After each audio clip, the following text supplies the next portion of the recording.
Welcome back to the Dark Thread. Every story we tell here isn't just about crime, it's about people, pain, and the moments that change everything. Some stories shock you, some haunt you, and some leave a quiet ache in your chest. Today's story is one of those. It's about a little boy who just wanted food, love, and safety, but found none of it.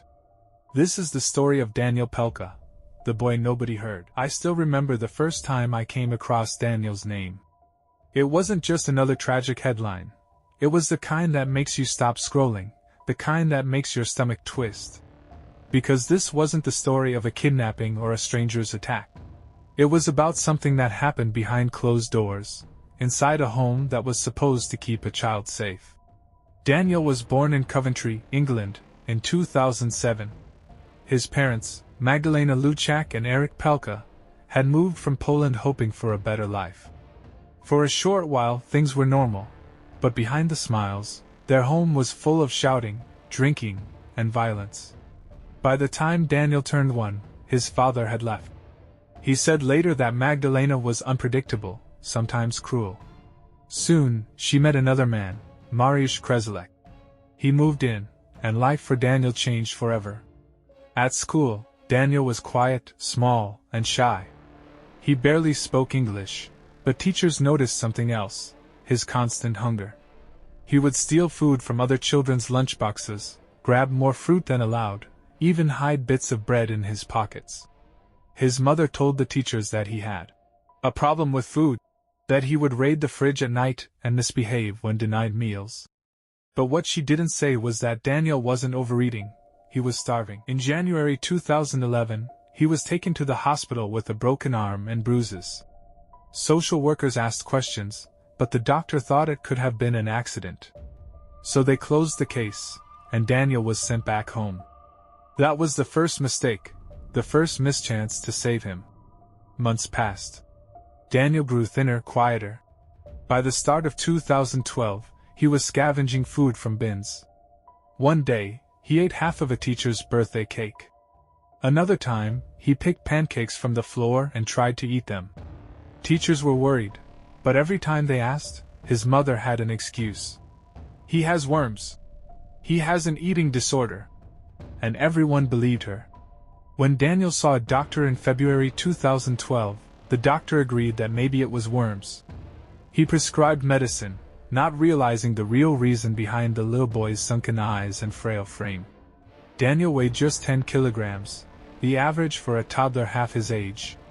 On March 1st, Daniel was seen for the last time at school. Still hungry, still quiet. That night, he wet himself. And that was enough to spark his stepfather's rage. The next morning, Magdalena searched the internet for things like patient in a coma and salt poisoning. Instead of calling for help, she listened when Mariusz told her not to, saying it would cause problems. 2 days later, she finally dialed 999, claiming Daniel wasn't breathing. Paramedics tried to save him, but at 3:50 a.m. the 4-year-old was gone. The postmortem revealed more than 20 injuries, bruises, marks, and signs of abuse that told the story of what really happened. He had been beaten, starved, and locked in a small room, forced to do exercises as punishment. Sometimes, he was even force-fed salt.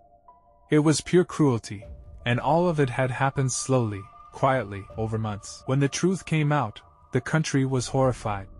The people who had seen Daniel every day, teachers, doctors, social workers, realized that each of them had seen just one piece of the puzzle.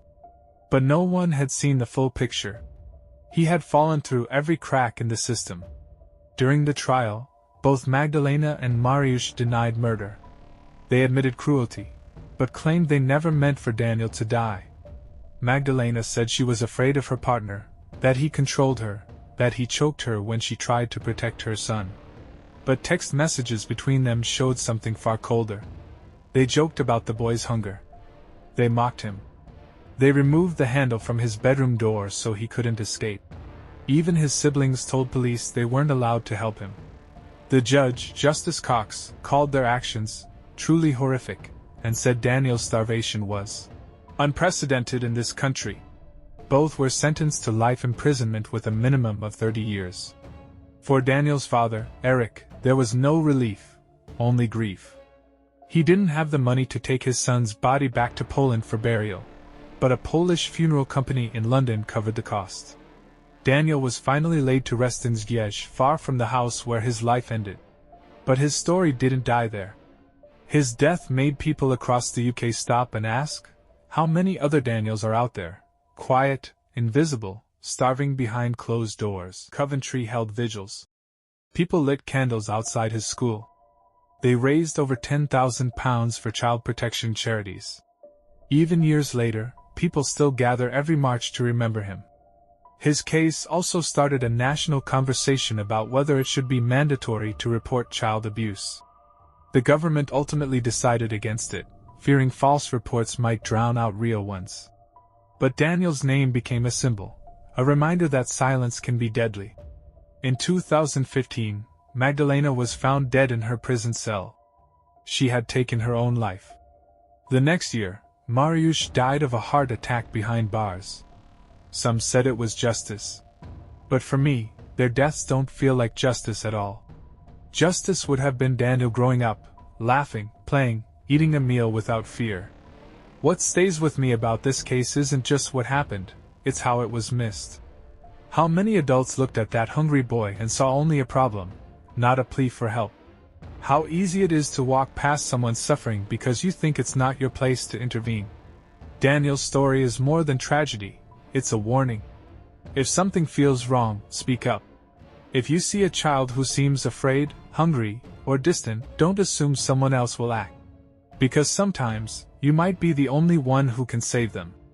He was only 4. He should have had a lifetime ahead of him. Instead, he became a name carved on a gravestone, a reminder that monsters don't always hide in the dark. Sometimes, they live right at home.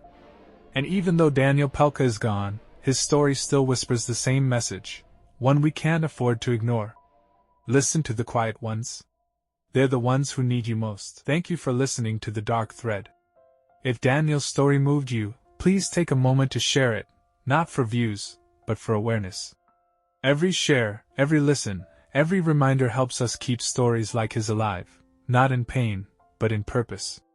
Don't forget to subscribe if you'd like to hear more real stories told with honesty and heart.